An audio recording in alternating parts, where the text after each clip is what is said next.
On this episode, we hear from someone who just finished quarantine in Bangkok and give our recommendations for how to entertain yourself if you find yourself in the same situation.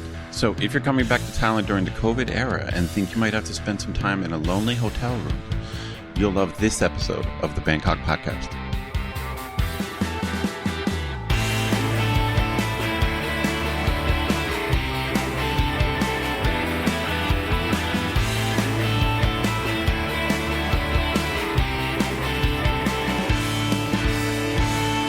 Sawadee krap, this be the Bangkok Podcast. My name is Greg Jorgensen, a Canadian who came to Thailand in 2001 and never left because I traded my sweet, sweet Commonwealth passport for a plate of mango and sticky rice, which, I gotta say, worth it. I think so. And I'm Ed Knuth, an American who came to Thailand on a one-year teaching contract almost 20 years ago, fell in love with not understanding what most people around me were saying, and never left. It's great, isn't it? You can sit in the middle of a huge crowd and be totally alone. Yes, that is right. Yeah. That is correct.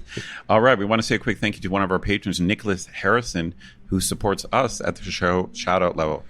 Stick around after we hear from a friend of Greg's who just finished 14 days in quarantine, as well as our media suggestions to best pass the time if you have to do it too, to hear why Nicholas is probably the biggest, heartiest patron we've ever had, and how you can get a big heart too by helping him. And a huge thanks to all of our patrons who support the show. Patrons got a whole bunch of cool stuff, including our regular show a day early, behind-the-scenes photos and videos of our interviews, discounts on swag, which you can find on our website, and various other things that aren't available to regular listeners. But best of all, patrons like Nicholas also get an unscripted, uncensored bonus episode every week where we riff on current events and random topics. We just finished recording this week's bonus show, and we chatted about the Red Bull hit and run case and how people are just kind of getting fed up with these types of cases. We also discussed the case of the restaurant in Bangkok that refused entry to foreigners. Big deal or nothing to worry about? To become a patron, head to bangkokpodcast.com/support. Right on. All right. Well, before we jump into it, I'm going to do something odd here, Ed. And you don't know about this, but this is a total non sequitur that has nothing to do with Thailand or Bangkok. But I randomly heard this ridiculously peppy Finnish folk tune the other night, and I haven't been able to get it out of my head. So, because I want to share my joy, my peppiness with you listeners, I'm going to play 10 seconds of this song right here. Whoever said the Bangkok Podcast is predictable? I don't think so. That's right, man. We're crazy. I'll do something crazy every time. I don't care. All right, let's have a listen. Okay, here it is. Hievan suu oli vehnäisellä, koimme se tonne toivotti. Pää oli märkänä jokaisella ja viulu se vonkuja voivotti. Ei tätä poikoo märkyys. I got to say, wow. I mean, even after 10 seconds, it is really catchy. It's so weird, and I it has nothing to do with Bangkok, but I had to share it. It's a song called Leva's Polka by a band called Loituma. And I went into kind of a rabbit hole the other day, and you know, there's hip hop covers, there's techno covers, there's metal covers of this song. Yeah, it's crazy. Oh, very funny, very funny. But when I hear this version, I kind of want to skip through the tulips, you know, just being happy and stuff like that. So, listeners, I hope you enjoyed that little earworm, and I hope you can't get it out of your head, because if I've got to suffer with it, so do you. That's right. You made it relevant to Bangkok because you are the host of the Bangkok Podcast. I guess that so. Matters. It's like 20 years old, so I'm gonna make it a number one hit again, I guess. Yeah, that's great. All right. Well, on this episode, this is a little bit of a strange one in that the main body of the show will be split into two halves this week. For the first half, we're going to hear from a friend of mine who just this week finished her quarantine after arriving in Bangkok from Singapore, something I imagine that quite a number of people will have to deal with in the coming months as Thailand slowly opens up to foreign tourists and people who live here, expats and such. And after that, to help out those who might have to go through quarantine, Ed and I are each going to pick one of our favorite movies, TV shows, books, and a documentary that we believe will help you pass the time away. Nothing heavy this episode, no serious, like, big world-ending discussions or anything like that. We're going to keep it light and fun. But first of all, let's go to the conversation that I had a few days ago with my friend who was stuck in quarantine.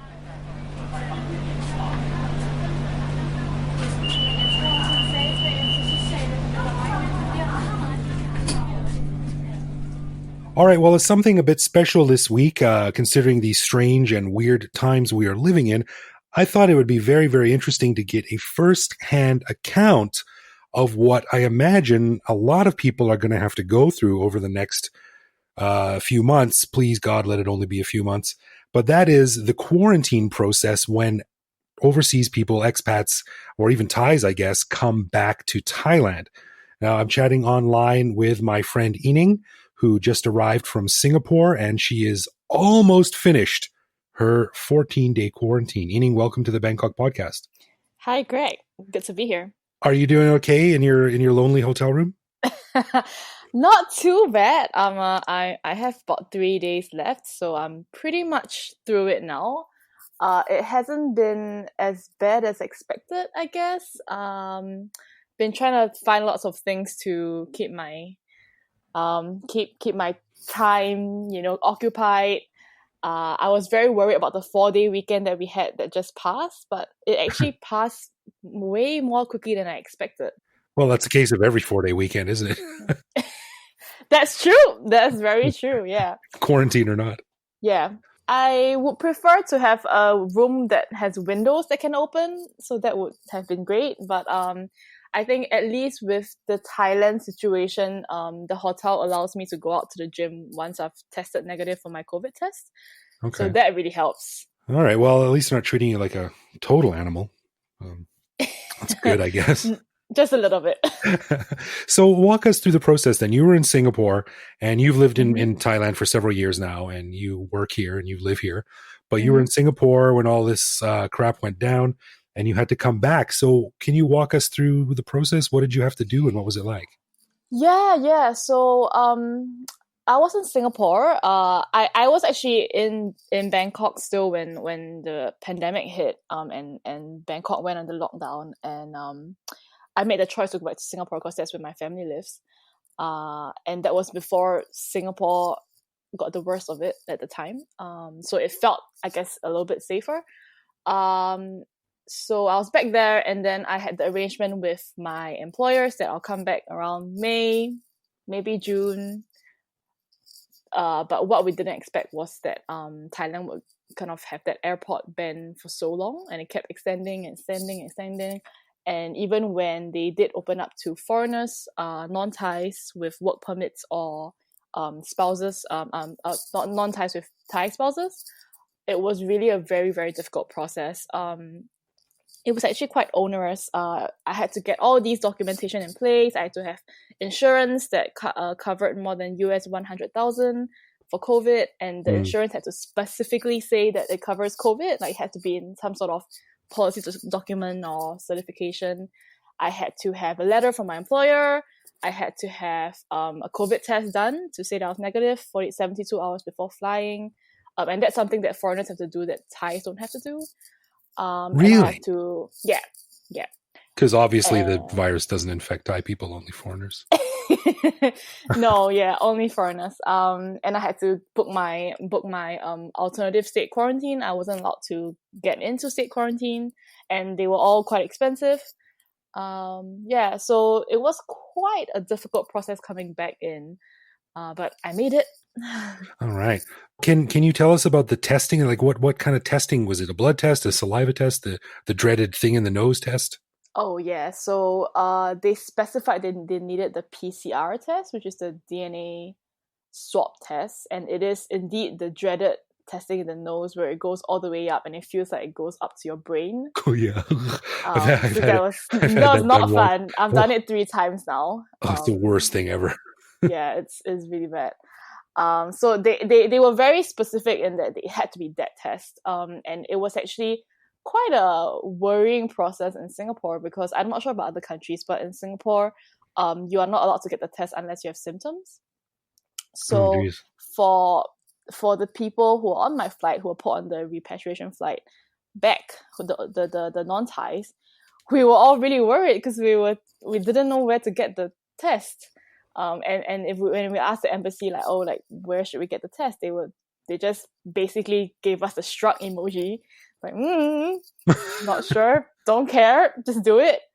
Eventually we banded together, got some resources, and finally we managed to work our way out of it, which is great. But it was a very, very, very anxiety-inducing process that I think I didn't sleep well for like 3 nights because I didn't know whether or not I could get the test. Yeah. And once you got your flight booked, like what's it like getting on an airplane? And I'm assuming you step into the door and then come around that corner and you look out and you see a whole bunch of people and you're like, God, I hope all these people are negative because I'm stuck on an airplane with them for the next few hours. Oh God, yeah, it actually hit, like it became really real for me because after I came back, there were reports that there was a Thai person who had COVID, who tested positive, and it was on my flight.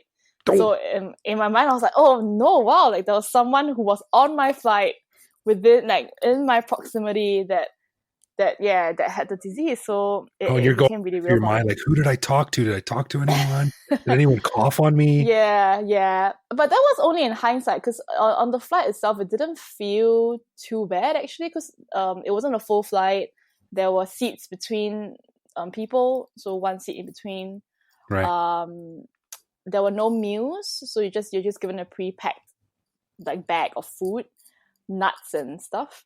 Everyone was in their masks. It felt very safe. It felt very like pretty much the new normal. It felt very different. Right. Yeah. So what was the process when you arrived at Suvarnabhumi, I imagine? Yes, it was at Suvarnabhumi.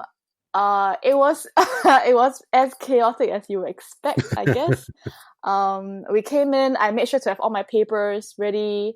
We were ushered in to sit down. It felt like an exam. Like we were all sitting down in the little chairs and we're waiting to be checked.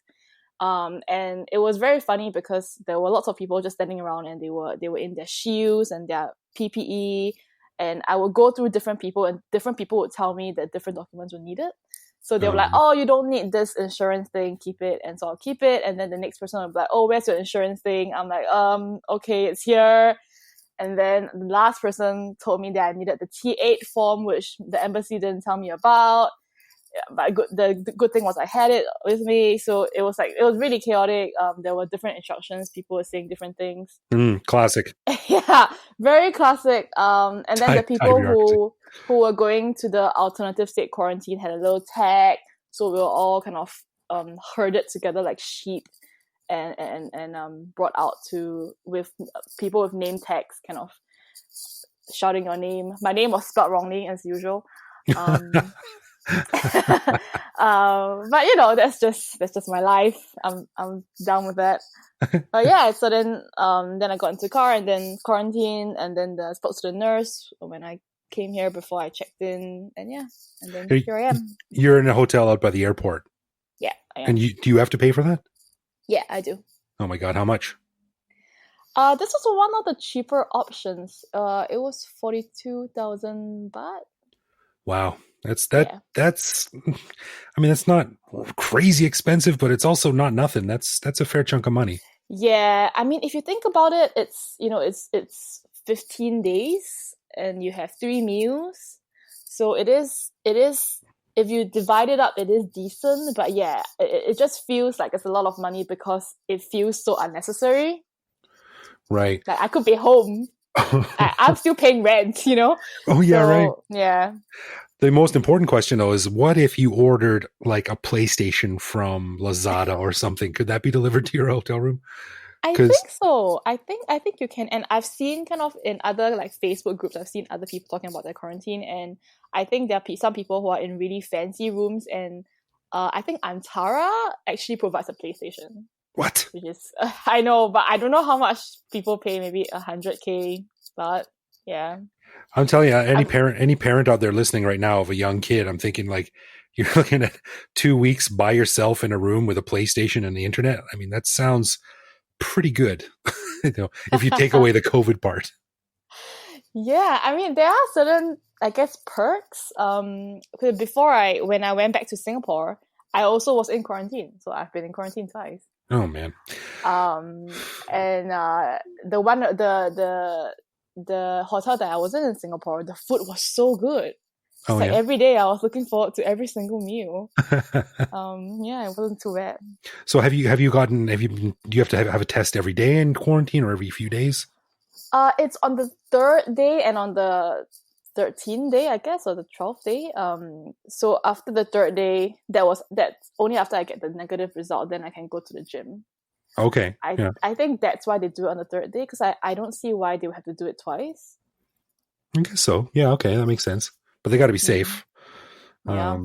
Yeah, okay. So, I mean, you're working during the week, but on the weekends, I guess you're just killing time and trying to pass.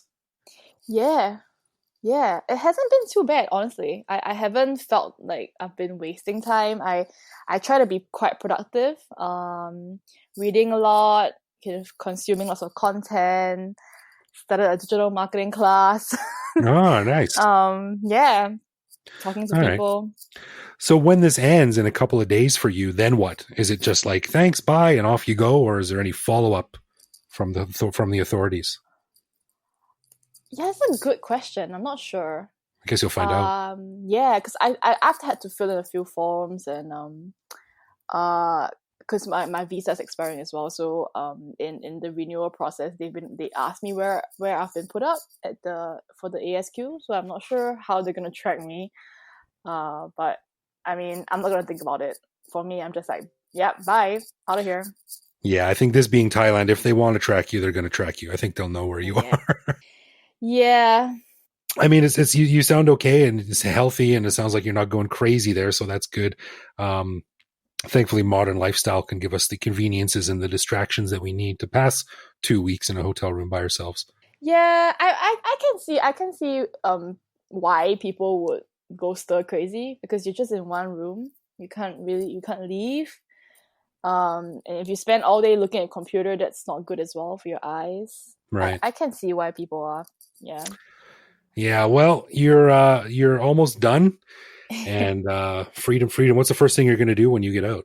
I'm gonna clean my apartment, which has been left empty for quite a few months. I'm actually really looking forward to it, because I love my apartment, my little apartment. So I've been thinking about going back for so long, and then I'm gonna meet a couple of friends who I haven't seen in a while. I can just see like the inside of your head when you're dreaming at night, and it's just like you sharing a couple of drinks and laughing with like bottles of bleach and bathroom cleanser, and like I can't wait to be with my. Speaking of dreams, actually, I had a really I had quarantine fever or something. So I had a dream the other day that I was in quarantine and I was in a hotel room, but my hotel room had like a back gate, and I escaped through the gate. And I was like walking through the streets of Bangkok, and I thought to myself, oh no, I shouldn't be out. I should be in quarantine. And so I tried to return to my room, and and then I panicked because I couldn't find the gate, and I had to go through the main exit of the hotel, and there's like a whole thing. There were like yoga mats around. I was like, should I steal a yoga mat so I can come back and exercise? Yeah, it was quarantine dreams. This is going to be a whole subgenre of like fan fiction after this is all over. Quarantine stuff. Fan fiction that I do not want to read. Yeah, right. Here's a fan fiction of me stealing a yoga mat. It's riveting. All right. Well, I'm glad you're doing all right, and I'm glad you're almost done. And I look forward to hanging out with you when you are back in the real world. So, congratulations, and I'm glad you're still COVID free. Thank you. Thank you. So, on behalf of the listeners of the podcast and all the people in Thailand, welcome back. And thanks for coming on the show and letting us know what it was like. And like I said, I think a lot of people are going to have to go through it over the next few months. And listeners, if you're out there and you're going through the same stuff too, drop us a line, bangkokpodcast@gmail.com. Let us know what your experience was like, because we'd like to keep tabs on all this stuff and report from the ground on what's going on. So, Yining, thank you so much. Go back to Thanks for having me. Yeah, go back to your reading or surfing or sleeping or whatever you're doing, and relax, because you've earned it. Thank you. See you soon. All right, take care. Bye.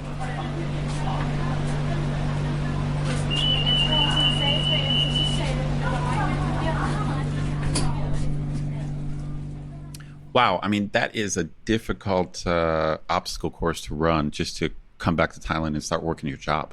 Yeah. And, like I said, I made a little joke about how it's, parents would love to spend 2 weeks alone in a hotel room if they have a PlayStation or something like that. But, right. I mean, some people might, it's nothing to joke about. Like some people might find that really difficult. I'm glad my friend Yining was able to muddle through it and come out okay. But I think a lot of people might be, really lonely and really sad to go through something like that. Yeah. But it's kind of a necessary evil, I think.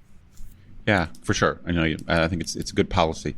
But it's weird because I think a lot depends on what you have access to. Like today, if you have access to the internet, that means you have access to everything. You have access to books and TV and Kindle and Netflix and lectures on YouTube. So if you have access to the internet, you still might feel alone. But the bottom line is you have a window onto the world, of course. Yeah, imagine doing something like this, like in the '60s. Like, wow, I guess my God, yeah. I guess I'll read all day again.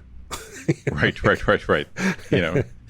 Yeah, well, it's cool. It's like I'm a big believer in the value of solitude, even though I don't do it enough. But the bottom line is, it is difficult, especially if you try to cut yourself off from everything. If you try to really spend time alone, that's not easy. Our second half of the show is we're going to just throw out advice for people who are looking for interesting movies or TV shows or books or documentaries to read.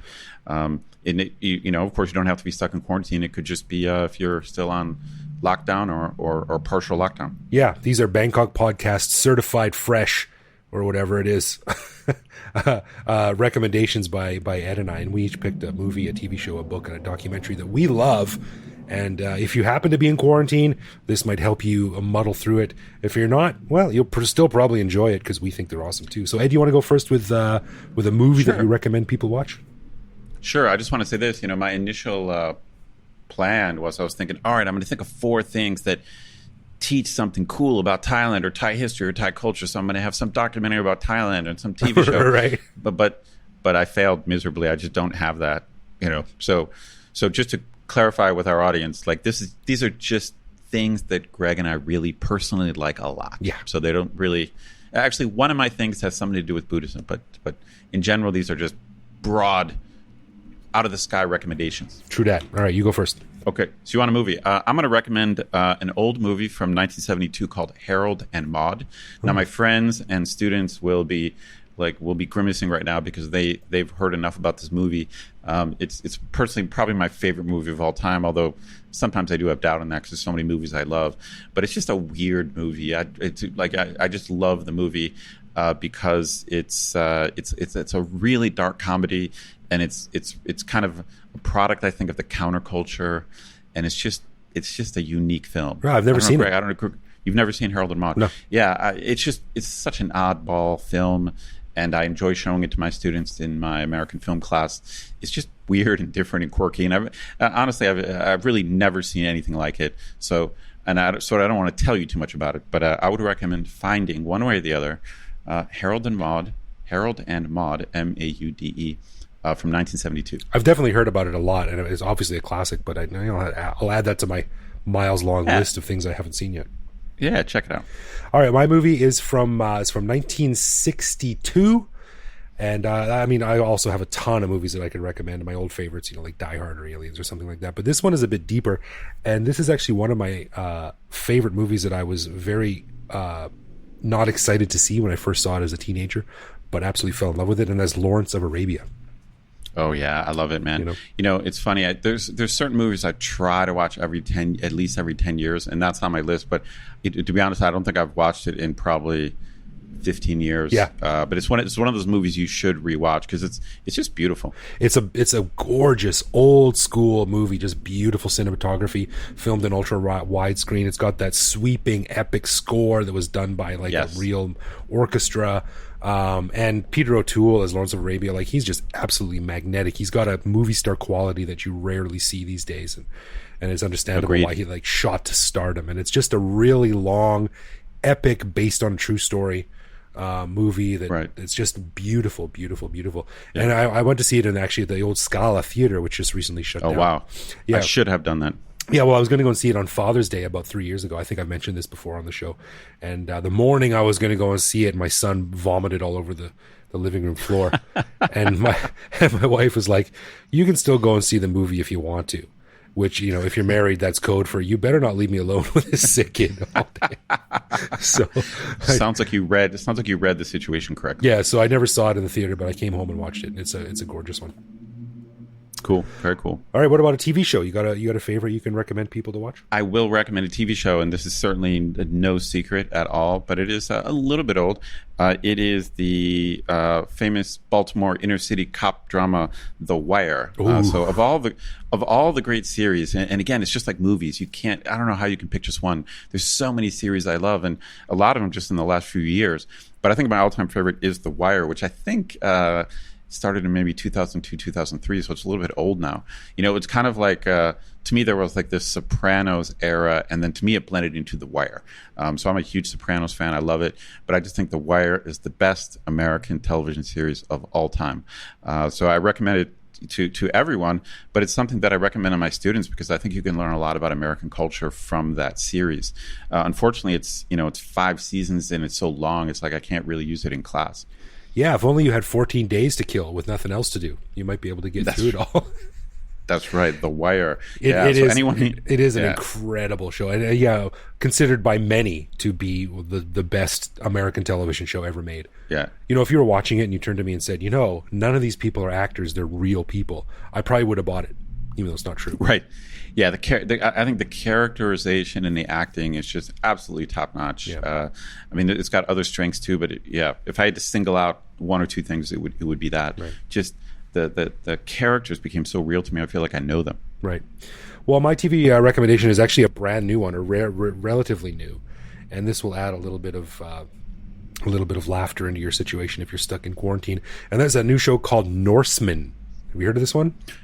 I've heard of it, but that's literally all I know. Dude, I watched the first episode just to check it out. I was curious because another friend recommended it, and I'm so on board. It is the funniest show I've seen in so long.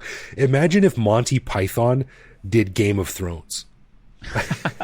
Now, is this so where are you in the series? Is it I'm season 1 right now? I'm only on episode 3 of season 1. There's season 3 is just about to come out, but it basically follows like a band of Vikings who live in 790 in the Nordic countries.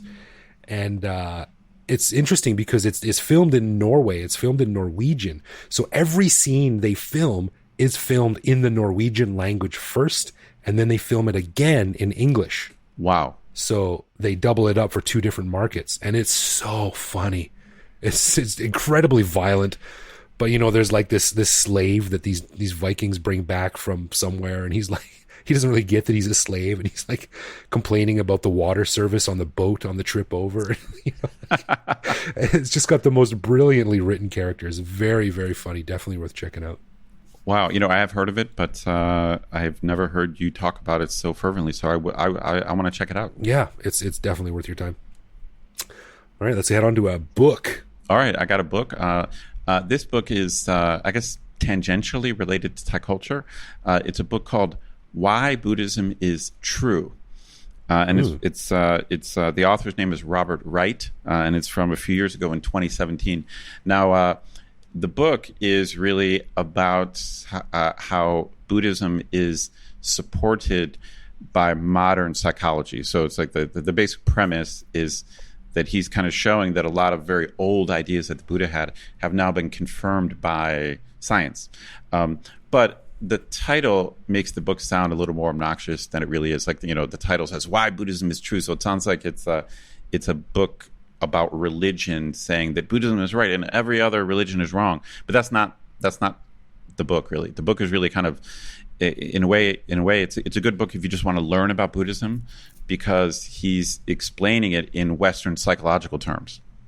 Ooh, interesting. That's quite a statement to make on the cover too. Why Buddhism is right. Like you're putting your best foot forward right away. Like, it's right. End of story. And this is why. Right. It's funny. Actually, the author, I've heard him in a bunch of interviews on YouTube, and he kind of admitted that the title was kind of like meant to be provocative a little bit, but that's not really the tone of the book. The tone of the book is super chill and super reasonable, and it's just about what I said. It's about explaining that we have all these scientific studies now on how the brain works, and at least according to Mr. Robert Wright, they kind of confirm a lot of the Buddha's ideas. So anyone interested in Asian philosophy or the East, or if you just want to be happy, Okay, I think you could check out the book Why Buddhism is True.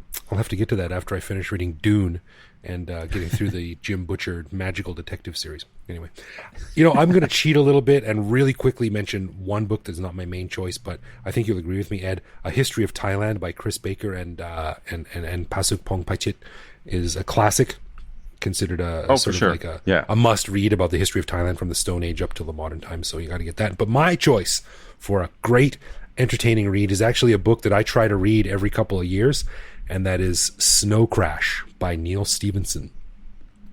Yes, I've heard a lot of things about this book, and I have to admit that I actually started it and then got distracted by some crisis in my life, and I never got back to it. So, but I did like the beginning. Yeah, it's a bit dated, but it's got some incredible ideas, and it basically takes place in a cyberpunkish future where everyone is plugged into this always on 24-hour-a-day internet kind of thing, but it's sort of like virtual reality. And there's a lot of killing, a lot of death, a lot of violence, a lot of sex, and a lot of really, really cool tech talk.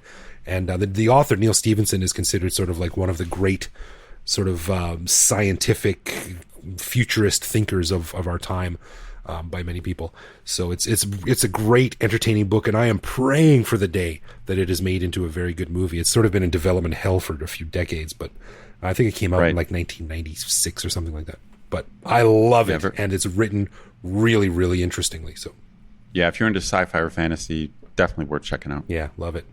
All right, our last one, documentary. Let's juice your brain a little bit. I know you're a big documentary guy, and you know a lot more about them than I do. I'm a pretty big documentary guy, I guess. And again, this is just like movies or books. It's like, how are you going to pick one? But it has a type of guilty pleasure. And I actually do think this movie says something about American culture. Is a movie called The King of Kong from 2007. I've never seen that one. God. Oh, wow. You, especially you like to play games. You got to see it. Oh, man. I mean, it's basically the story about the battle between two guys to win the Donkey Kong world record. And it's really, really good. And the fascinating thing about it is after you watch the film, you can read about what has happened in that competition since then. And the actual battle between the two guys is still going on now, like this year. Right. I read recently something like there was some controversy, like they dug up a little piece of evidence that some guy cheated or something. Yeah, it's this great drama of, and the two guys the movie are about are just very different personalities, and so they're kind of like archetypes. And anyway, you just got to watch it. So it's one of those things that is silly on the surface. It's about video game records, but it's actually, I think there's some cool shit going on about American culture, and anyway, I recommend it. Yeah, The King of Kong. I have heard nothing but great things about it. My recommendation is actually one of my favorite all-time documentaries, probably the best one I've ever seen in terms of the subject matter as well as the production value and the way it's made, is Cocaine Cowboys. Oh yeah, great. I've seen it. I love it. Yeah, it's all about the cocaine and drug trade in Miami in the 80s, which was like the world epicenter of just like, Miami Vice, drug dealers with Uzis and mirrored aviator sunglasses, and like guys making so much money that they literally had nowhere to put it, so they were digging holes in their backyards. And the thing that I was so impressed with this documentary is the way it's edited is really, really good. And I majored in editing in film school. I know how hard it is to edit like this.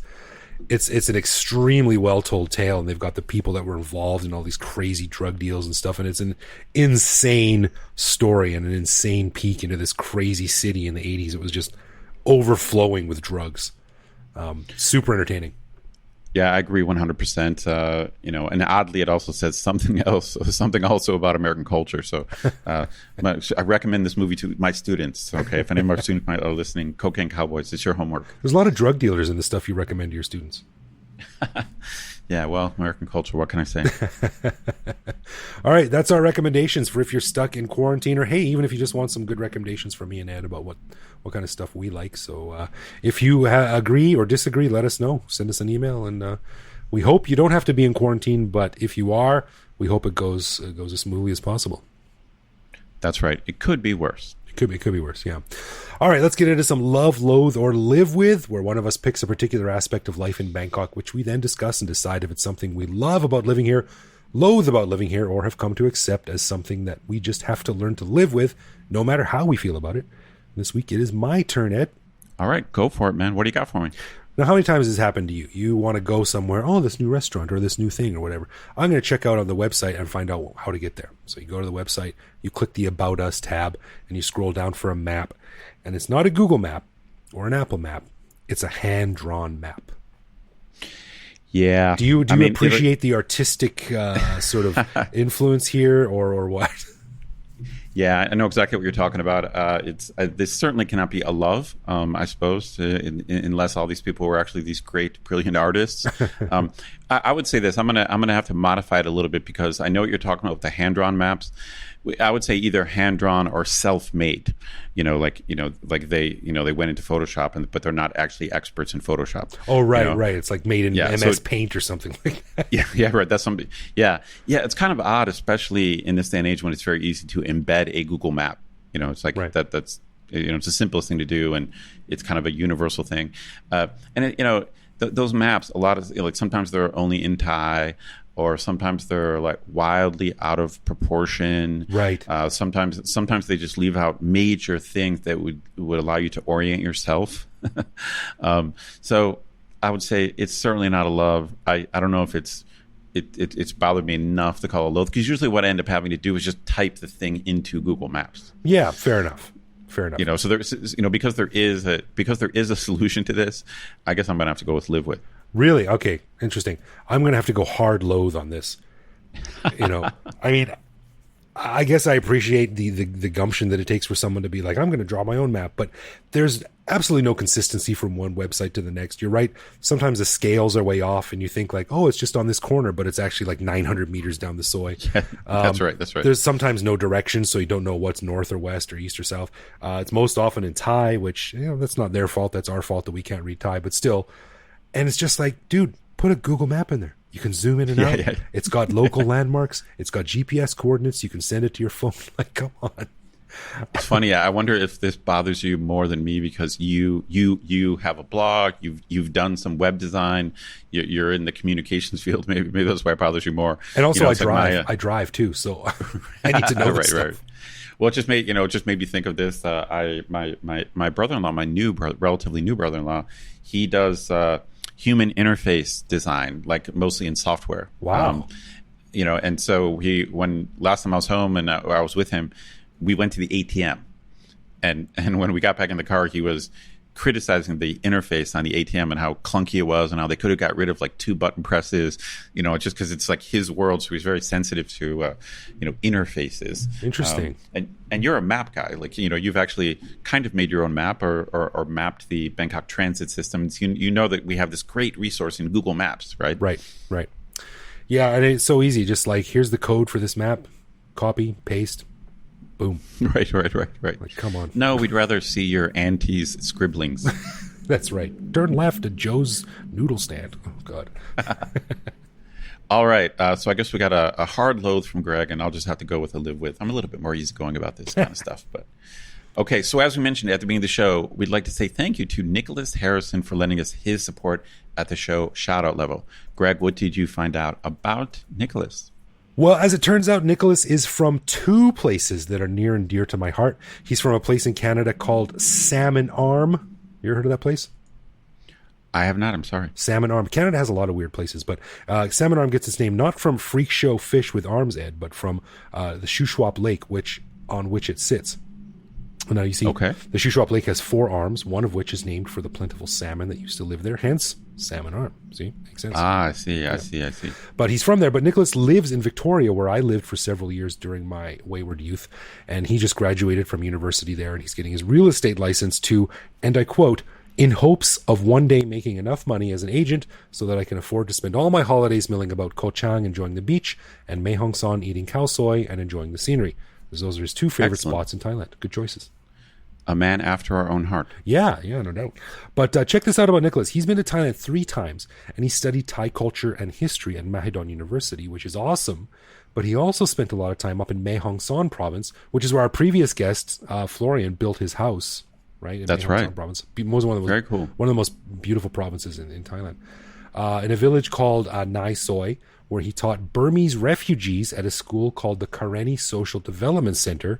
And we'll put a link on our show notes, but it's karennisdc.org. And Nicholas says students who go there age 16 to 24 and come from the nearby refugee camps along the Thai-Burma border. The Thai authorities allow students to leave the camps and board at the school. I was lucky enough to get the experience living in this super unique rural setting with Thai, Karenni, Karen, Kachin, and Shan people all residing in the same area around the school. The school itself focuses on teaching students English and other subjects that, among other things, have to do with democracy, human rights, and land rights. So that's a super noble cause because I have spent time as well in northern Thailand with some village like hill tribes and refugees, and it is an incredibly rewarding experience. So hats off to Nicholas for doing that. For sure. Yeah. I remember one time I was up in Chiang Rai and I ended up staying at this random little bamboo hut, and I met this Greek guy who was teaching hill tribe villages English, and I spent a night by gas lamp light teaching these hill tribe villages about English in this bamboo hut in the middle of the jungle. And it was one of the most rewarding things I've ever done in Thailand. One of the most vivid memories I have of my early days. Very cool. Yeah, it's great. So I'll tell you what, Ed, I was inspired by Nicholas's story, and I went to the website, and you and I, as the Bangkok podcast, we donated $100 to these guys because We did. We did. Yeah, we donated. All right. I pat myself on the back, and you too. Good for us. Good for us. Yay, us. But these people are kind of hurting right now, as is everyone in the wake of COVID. So, listeners, if you can, go to the link in our show notes and donate a few shekels to this school because they do really good work. And our buddy Nicholas has been up there. He can vouch for them. But Nicholas says he misses Thailand dearly, but has decided to plant his roots in Canada and come to Thailand on holiday. He says, you definitely don't get the same experience visiting Thailand as opposed to living there, but I just can't give up certain aspects of life in BC, like baseball and downhill skiing. I hope to visit Thailand soonish when COVID has calmed down, and when I do, I'd love to have a Chang or 8 with you guys and shoot the shit, to which we say, booyah, we are in, dude. We are in, no doubt, for sure. Yeah. Thanks for your support, man. And we hope you're doing okay there in Canada. Good work with the Karenni School, and everyone else, if you can donate, help them out because they do good work. And our buddy Nicholas has been there and he can vouch for it. So good on you. All right. A final thanks to our patrons who help keep the show ad-free. Patrons get a ton of cool perks and the warm, fuzzy feeling knowing that they're helping support the show. Find out more by clicking support on our website. And connect with us online. We are Bangkok Podcast on social media, BangkokPodcast.com on the web, or simply BangkokPodcast@gmail.com. We love hearing from our listeners and always reply to our messages. Right. You can also listen to each episode on YouTube. You can chat with us on the Line app or even reach out to me directly on Twitter, where I am BKK Greg. So thanks for listening, everyone. Stay safe. We'll see you back here next week. Yep. See you next week.